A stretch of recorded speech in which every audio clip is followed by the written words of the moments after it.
అందరికీ నమస్కారం. సర్వే జన సుఖినో భవంతు. ఇవి పచ్చి రొయ్యలండి. పచ్చి రొయ్యలు శుభ్రంగా కడిగాను. పసుపు ఉప్పు వేసేసి ఒక పావు కిలో పచ్చి రొయ్యలు. వీటితో నేను ఇప్పుడు ఫ్రై చేస్తానండి. దానికి ఒక పావు టీ స్పూన్ పసుపు, half teaspoon salt, 1 teaspoon కారం పొడి,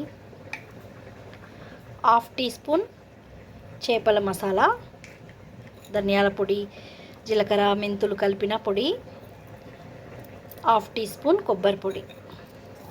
ఇవన్నీ మంచిగా కలిసేలాగా కలిపి ఒక 10 మినిట్స్ ఇలా ఉంచేసుకోవాలి.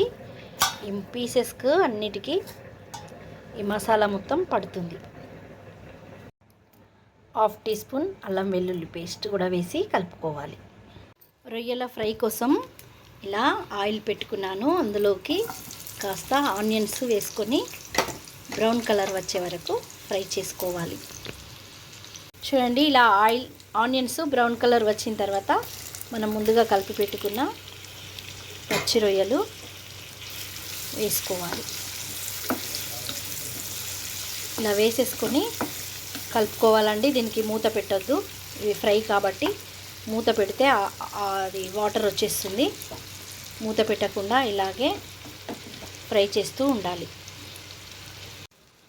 రొయ్యలు ఫ్రై అవుతున్నాయో చూద్దామండి. చూడండి, నేను మూత పెట్టకున్నా కూడా మనము కలుపుకున్న మసాలాకే ఇలా గ్రేవీ లాగా వచ్చింది. ఇవి ఇంకా ఫ్రై కానివ్వాలి. చూడండి, ఫ్రై రొయ్యలు ఎంత బాగా అయినాయి. ఫ్రై చక్కగా అయిపోయినాయి అండి. ఇంతే అండి, ఈ ముక్క కూడా మంచిగా ఉడికింది. ఫైనల్గా మనము కొత్తిమీర వేసుకోవాలి, గార్నిష్ చేసుకోవాలి. అంతే. మసాలాలన్నీ అప్పుడే పట్టించాం కాబట్టి మళ్ళీ ఏ మసాలా వేసుకోనవసరం లేదండి. ఇలా సిమ్లోనే ఫ్రై చేసుకోవాలి. చాలా టేస్ట్గా ఉందండి. మీరు కూడా ఇవే మసాలాలు వేసుకొని ఒకసారి ట్రై చేయండి తప్పకుండా. Thank you.